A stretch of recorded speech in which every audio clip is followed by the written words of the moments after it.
we look for countries that could be considered as leaders in sustainability, the German example comes to mind.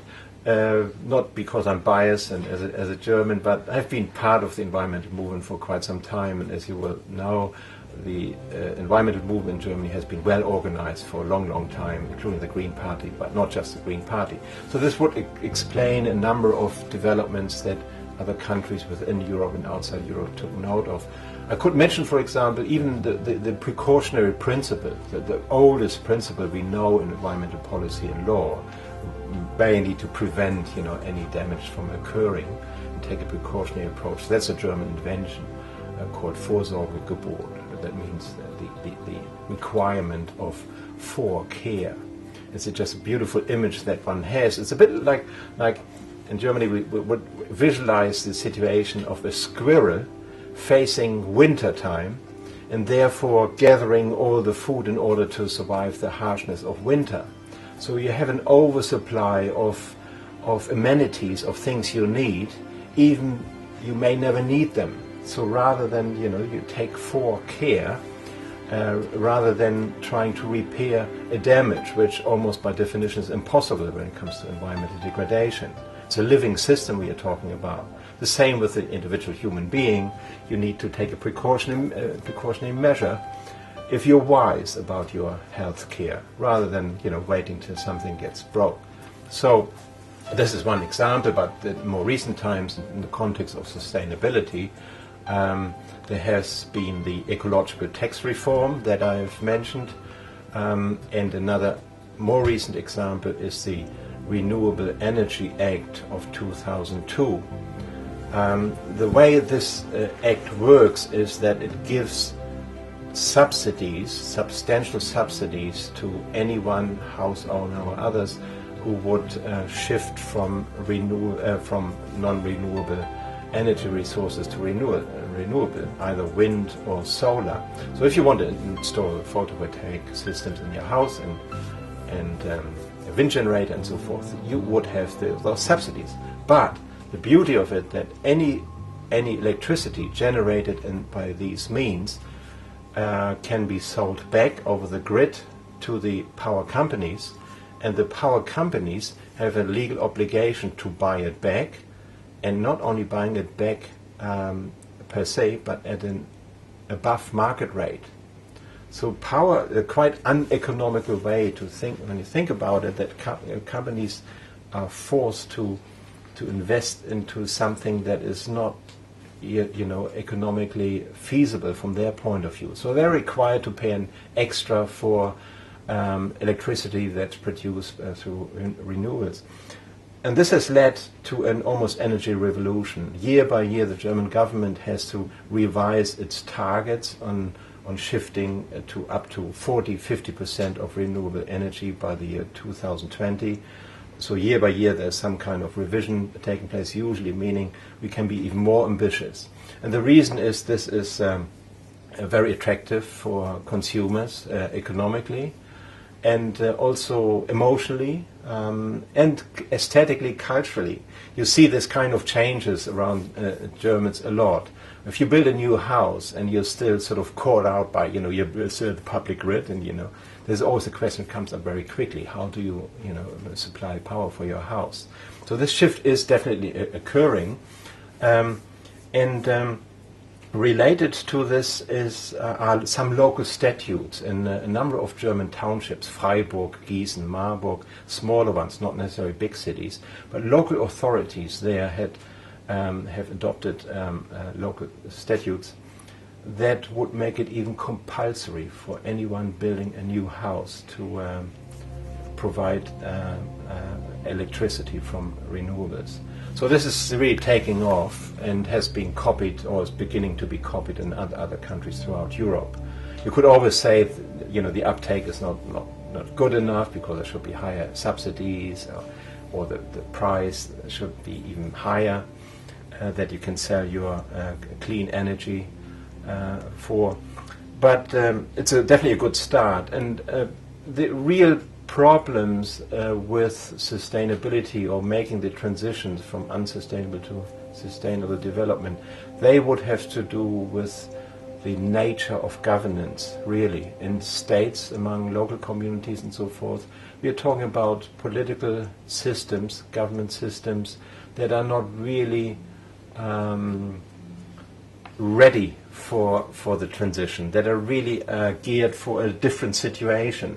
Typically, of course, councillors or members of parliament are elected for 3 or 4 year terms and are almost locked into a short-term cycle, and they usually want to tell voters about the kind of things that they assume voters like to hear, rather than the kind of things that are required in order to have a long-term prosperity of the country.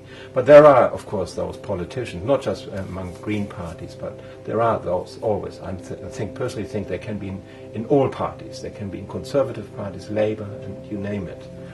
In New Zealand, perhaps not in the ACT Party, but apart from that, I would assume there's a certain frustration that the looming issue of climate change and other sort of long-term concerns are not sufficiently addressed in our current governance systems. And the means to rectify it, there are a number of good ideas and partly being exercised. Taking, again, the example of Germany, but this goes also for a number of other European countries, there's a strong emphasis on local autonomy. Local towns and local districts have their own statutes, and they can, have their own taxing system, at least to an extent. And being closer to where people actually live, the interest in sustainability concerns, energy questions, and so forth is a lot stronger there. Translating to changes in the way how they run their local governments. For example, there are children parliaments. The little hometown I'm from, south of Hamburg, it's a town of 15,000 population, had a children's parliament for at least 20 years, probably longer now. And what it is that children, the representatives of future generations, they just sit in there and they have certain veto rights. Veto rights concern, for example, the way how local schools are being built. If there's a plan how to improve the facilities of a school, building a new school building or something like that, there are certain non-negotiable bottom lines in terms of material choice and how they should look and so on. So children obviously have a voice, and they have the strongest interest in these matters. In more general terms, you have calls for representatives of future generations. One proposal that was made by, not just by the Green Party, but by many experts, meaning scientists, climatologists, for example. Climatologists in Germany quite recently adopted a manifesto calling for some governmental reforms, and one aspect was to ensure that at least 10% of all MPs of the parliament should get their mandate not from the people, not from the voters, but directly from future generations or from the natural, non-human natural world. In other words, these 10% would tend to be experts or those individuals who have a proven track record of, taking care of those matters, taking a long-term vision. Predominantly, academics, one would like to think, because that's their job to think, rather than being pressured in a similar way as perhaps business people are. So a certain culture of knowledge and political mandate that takes long-term issues a lot more seriously.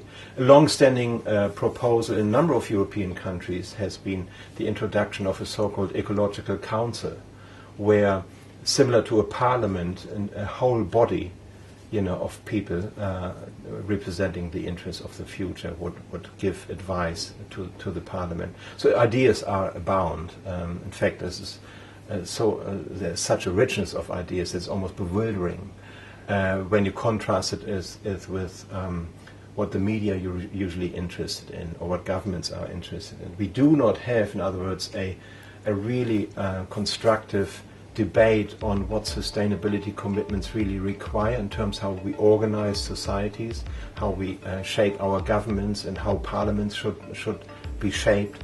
Those kind of matters are widely dealt with in the literature, among political circles. So if I sort of look a little bit ahead, I would predict that in the years to come, 10 years to come or so, we have a very profound issue to deal with, whether our existing institutions of governments and democratic societies can actually deliver. There's a big question mark there. So far our track record has been incredibly bad, otherwise we wouldn't be sitting here. Democracy is not necessary, not inherently the key measure to in our path to reach sustainable futures. At the same time, you can't do away with democracy. So the question is, what do we mean by true democratic governance responsible for sustainability? And we do have examples such as the one that I just indicated at local level, and at least a debate at some national levels in some countries, things that we do not have here in New Zealand. But, well, maybe this is should be enough for looking abroad, you know.